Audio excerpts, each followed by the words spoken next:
Okay, try this again.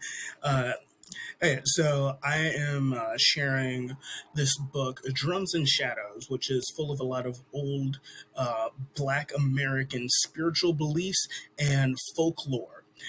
This book was released in, I think, in 1926, and a lot of the people who are being interviewed for this book are between the ages of 40 and 80 years old.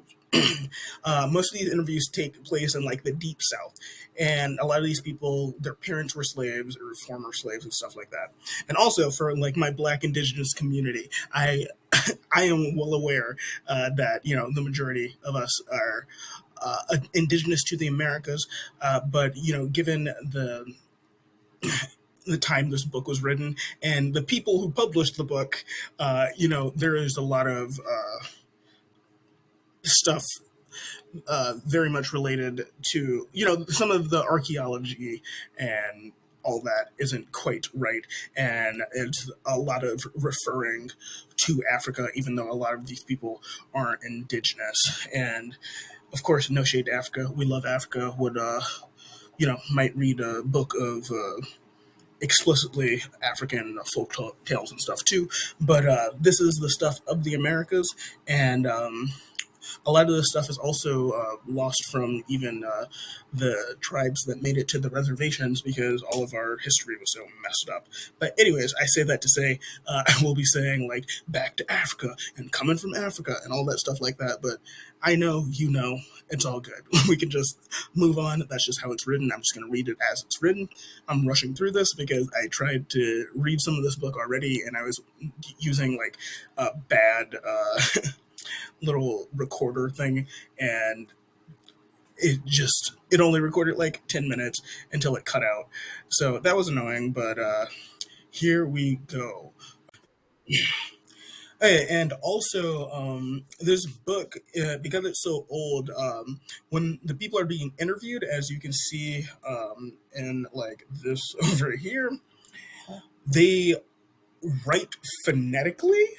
Um, so and a lot of it really isn't too phonetic, and obviously the people writing this understood what they were saying but chose to write it like this. And this was is also a sign of how old the book is, because a lot of old books, when people are being interviewed, they are written like this, written phonetically. Uh, so it may take me a minute to get to what they're saying as I stumble over the words and try to see what they mean, but I am doing my best. But the reading might be a little choppy when I'm reading the stuff directly that they said. All right, so let's get into this. It comes natural to me, the power to do certain things. Since I was little, I could see ghosts, sometimes 2 feet off the ground, sometimes walking, with my uh, when my hair rise on in a hot air past my face. I turn around and there's a ghost. Lots of times it's the spirit of a friend. Many winter mornings when I go to school early to make fires, I hear the door. I hear doors open and shut, and then I see the ghosts that do it. I didn't know I had power to do things till my mother was fixed. A man can fix a dose for a certain person. A man can fix a dose for a certain person, and only that person will get caught.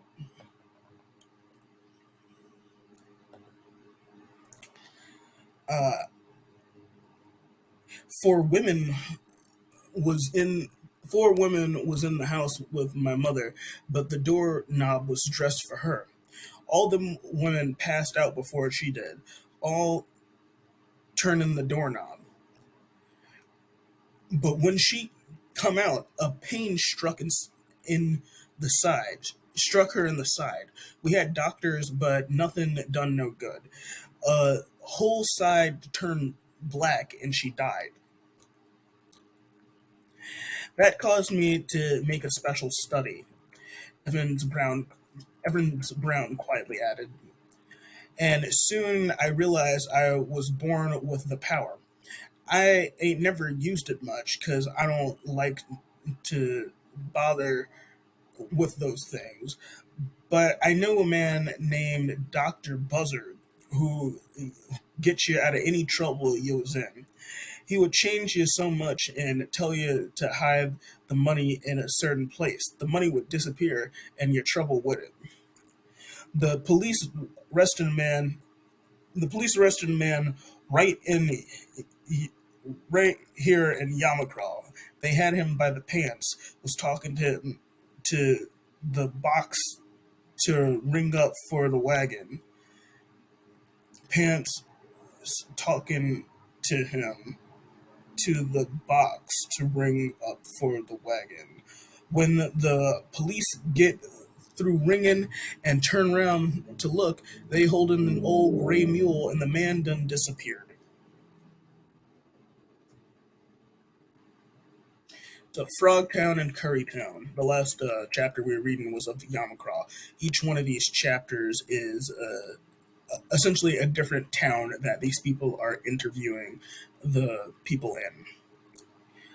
Within the western limits of Savannah are Frogtown and Currytown, through which flows Musgrove Creek, narrow and sluggish, on its way from Big Ogeechee to the Red Savannah River. These are two poor communities, as can be seen from the paintless little horses on dirt streets that often lack sidewalks.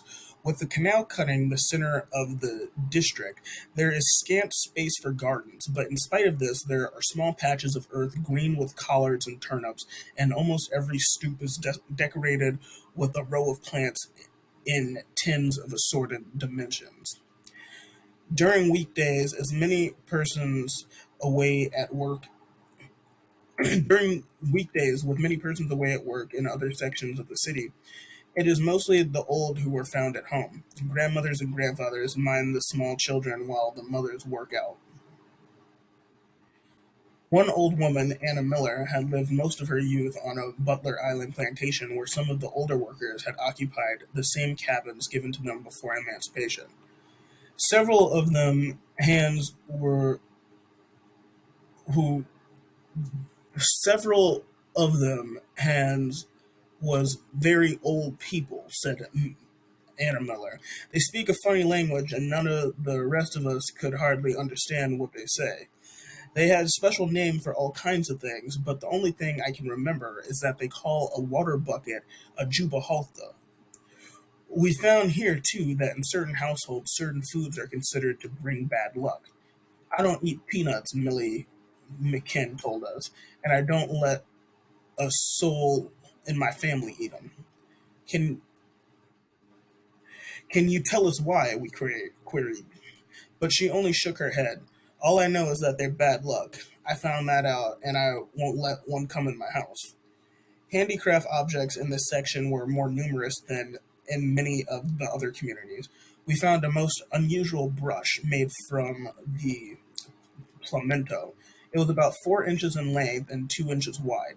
Both bristles and back had both bristles and back had been made from a single piece of the rough fiber of the Plemento bark, spliced into splinters on one surface to form the bristles.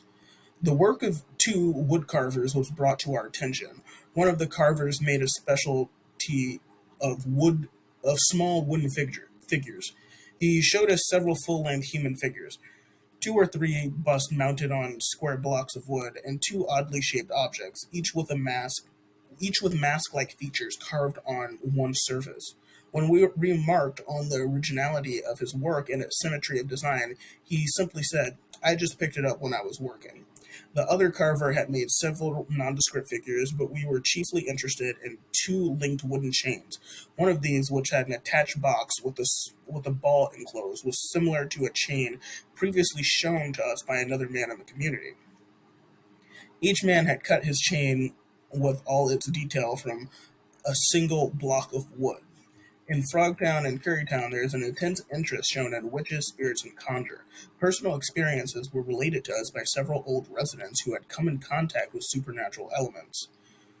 Old Henry Gamble told us that he had been accustomed to seeing things since childhood, particularly on rainy nights ghosts appear to him. He said, "Sometimes they float right at my side. I used to I'm used to them now. It's just like natural people to me. You can scare witches and ghosts if you make a cross mark. This will stop them from following you. 75-year-old Henry Bates readily acknowledged a belief in the supernatural. I done seen all kinds of strange things happen in my lifetime. You warned me to tell you you want me to tell you about some of these things, missus. One night I finished eating dinner. Then I walked to the kitchen door. I see a strange man coming down the road. He was 20 yards away. I turned my head to the house, and when I looked back, he done disappeared. I know he must have been a ghost. And and the time and the time when I heard a knock on the door.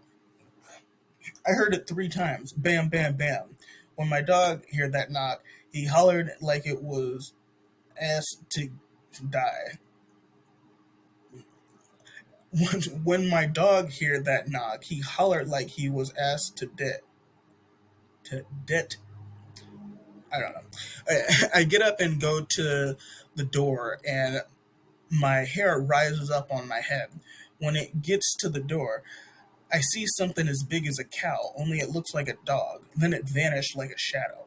One night, my wife and me got ready to go to bed. We fastened the door and window. After a time, we hear a noise. Then we hear a click. The window comes open just like somebody opened it. I strike a match and I see a big yellow cat walking alongside the bed. It has a face just like a person. It goes right out the window. I find later that the cat was a witch. Witches are just living people with Witches are just living people who've been sold to the devil. Lots of nights I can feel them riding me. Just the other day I was sitting in the chair and I dozed off to sleep. All at once, a hag jumped on me and started riding me.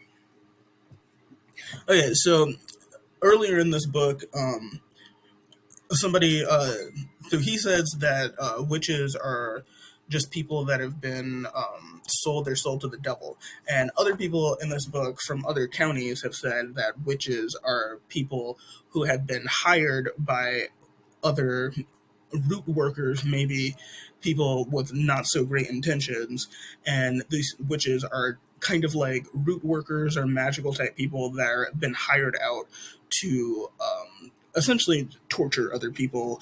And it usually happens when they say like I was ridden by a witch or the witch was riding me. They mean that a witch like was kind of like they're being tormented in their sleep and with nightmares.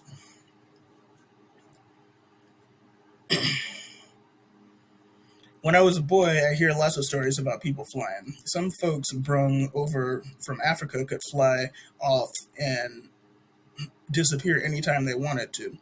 I always believed that story. I know folks right now that can make the spirits of the dead come back. And early in this book, also there's multiple people from all the different counties that have said that their grandparents and other people used to tell them the stories of the people that could fly back to Africa. When I was just growing up, I knew a boy that had a strange power. Even if he wasn't with the other boys, he could tell each one what he was doing. One day, after we were grown up, he said that he could bring back folks that had left town and gone away. Now, there was a woman whose husband had left her. This woman was just fretting herself to death. Much friend, my friend go to her and say, I will cause your husband to come back to you. I will charge you $10. You need to pay me uh, you needn't pay me till he comes back, but if you don't pay me then he won't stay. In a week's time the woman's husband was back. He stayed home till he died. The woman paid my friend in piece payments till she paid him the $10. Living in the dirt Living in a dirt lane on the fringe of Currytown is Chloe West, who was born at White Bluff and cannot remember her exact age. She told us that She frequently sees ghosts, and that a spirit warns her when anything out of the ordinary is about to happen. One time I was bothered by the folks next door who was trying to conjure me. Somebody told me to get some hot water and throw it when I heard the noise. Just as I got the water hot, the spirit of a white woman I used to work for appeared and told me to pray and the witches would go away. After she spoke, the witches went out and never did bother me since. The witches were two men, and one of them went crazy, and the police found the other one out in the woods. He died in the poorhouse. One night, I hear a noise at my window. A voice says, "Chloe, don't go near the window." I stop a minute, then I go to the window. Some kind of powder was thrown in my face that blinded me. Then the voice tells me to wash my face real quick in kerosene. So I do that, and the blindness leaves me. And another time, the woman who lives next door wanted me to move, and she got a conjure bag and buried it underneath my step. The spirit warns me again and tells me a man would find the conjure for me. The next day, Dr. Johnson, a root man, comes by. He said something was laid down for me and he would take it up for 50 cents. I paid him the money. He comes back that night, digs under my steps, and takes out a bundle. It had some of the dirt and some hair. It has some dirt and some hair and some sulfur in it. Dirt, hair, and sulfur. I should underline that in my book. Give me a second. I can't underline on this dumb thing because I don't know. The Kindle app for your computer sucks. uh, Let me find that really quick.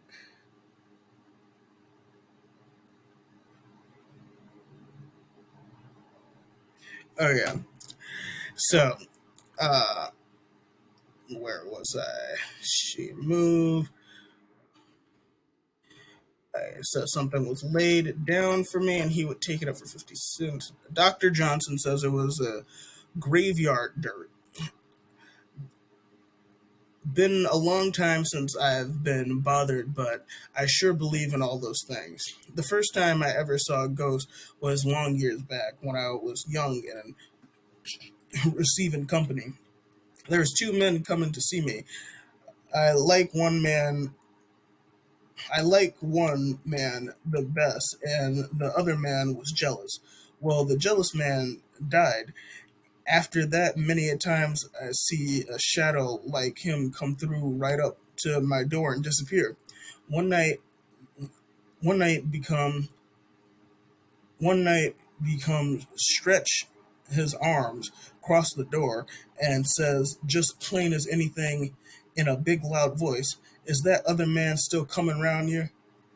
I was scared stiff. D.C. Kelly, who had been blind for 6 years, told us that conjure had caused the loss of his sight. I ain't had the money to get nobody to turn this thing back on the one that put it on me, he complained. He looked pleased when a piece of money was placed in his hand. When we asked why he blew on the coin, he smiled slowly. That that makes more luck. It'll help me to get more. You know, a root man, he won't take money out your hand, out your band. He won't take it out your hand. He'll tell you to put it on the table or the shelf. We encouraged him to continue on the subject of root men. They can fix you with most anything, Kelsey said. The the chinch bug is used a lot, and as of the chinch bug is used a lot, and as of huh. I wouldn't put my hand on them things for $10.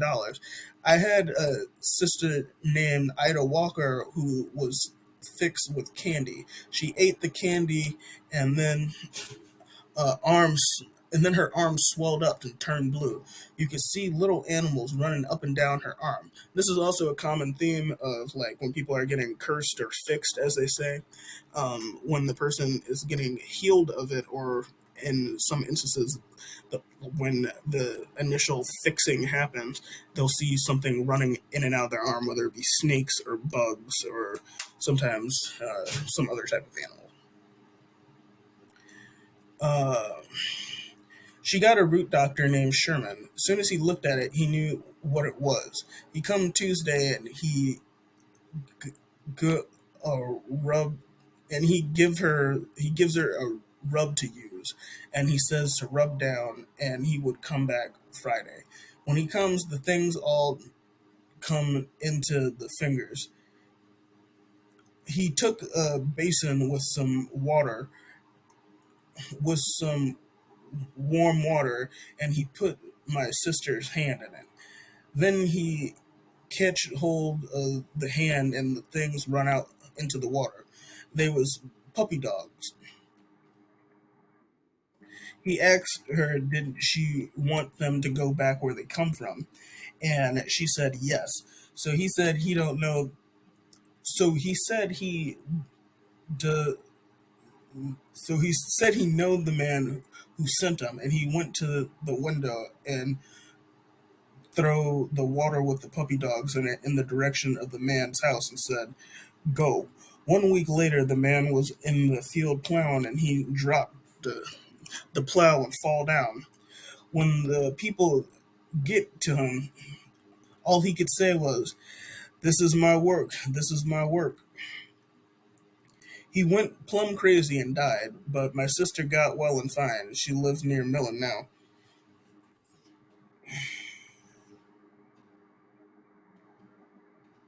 Springfield. Rows of faded gray houses huddled close together and facing on narrow dirt lanes house the population of Springfield, a Negro community lying west of Savannah near the city waterworks. In the neighborhood are several wooden churches of various denominations, a well-constructed modern brick school building, a number of stores that supply 600 odd Negroes of the community. Many of the houses are shuttered, dim and quiet, so somber an atmosphere prevails that it's easy to imagine the spectral figures that the Negroes claim they see wandering at night along the twisting pathways. It is not surprising to be told of the sinister powers which are constantly at work and against which many of the inhabitants of this locality are always on guard. A familiar figure in the neighborhood is James Washington, famed locally as a fortune teller and root doctor. It is said that Washington's patronage is growing steadily. Each day, new clients visit his dilapidated house seeking advice or perhaps a cure for some puzzling ailment that has descended upon them. The consulting room is smoky, airless, and reeking with a queer, pungent odor. This the shades are drawn down tightly, and when a visitor is being given advice, the door is shut securely against intrusion. The furniture the furniture is scant, consisting of a lamp on a plain table, a couch for the visitor, and placed directly across the room, a wooden armchair in which sits the dealer in magic. The most remarkable object in the room is a spirit picture showing the head of one of the creatures of the shadow world. The eyes are closed, the face bears a rapt, exalted expression, and the picture fades off into a dim mist of clouds. Washington uses no cards or crystals. I can tell the future just by looking at the person. He told us, I was born with a double call. And I don't know if I said it in this recording because I tried to record this a couple times and messed it up. But often in this book, people from different counties and different places will say that they were born with a call, and if they were born with a call, that usually results in the person being able to see ghosts and spirits, and they usually have some type of magical power. So this man, who has grown quite a following in his healing arts, he's saying that he was born with a double call. Let me take a sip of my water really quick.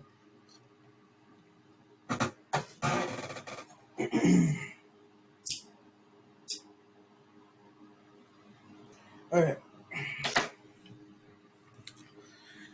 So, because I was born with a double call, who was what was slave for me till I was grown. Because I was born with a double call, who was save me for till I was born with a double call, who what was saved for me till I was grown. The spirit shows me everything, and ain't many people have the power to see things, but I got this gift from God. I have a deep knowledge of magic. There's magic with God. There's magic who God you from. There's magic who guards you from harm, and there's evil magic who can put you down sick or even kill you. When you've been fixed, you can't get well with regular medicine. You got to get a hand gens the you have to get a hand against the fixing. Magic roots help a lot. The hair